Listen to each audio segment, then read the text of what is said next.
25 फेब्रुवारीला श्री संत गजानन महाराजांचे मंदिर व दर्शन बंद राहणार हे निव्वळ अफवाच. श्री भक्तांनी दर्शनाचा अखंडित लाभ घ्यावा.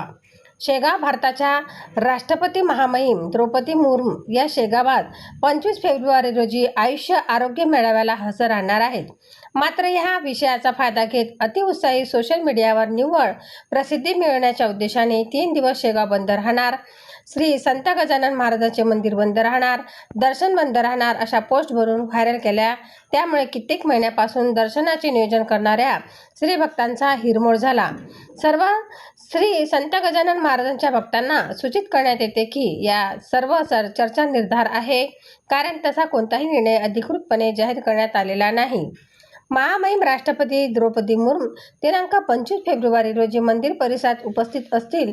त्या कालावधीत सुरक्षा यंत्रणेच्या प्रोटोकॉलनुसार सार्वजनिक दर्शन तात्पुरते स्थगित ठेवण्यात येईल. ही व्यवस्था केवळ आवश्यक तेवढ्याच वेळापुरती मर्यादित राहील. त्यानंतर दर्शन व्यवस्था पूर्ववत सुरू राहील. सर्वसामान्य भक्तांना दर्शनापासून वंचित ठेवण्याचा कोणताही निर्णय झालेला नाही. भक्तांनी सोशल मीडियावरील अप्रमाणित संदेशावर विश्वास न ठेवता शांतता व संयम राखावा असे आवाहन करण्यात आले आहे. सनसनी न्यूज, शेगाव.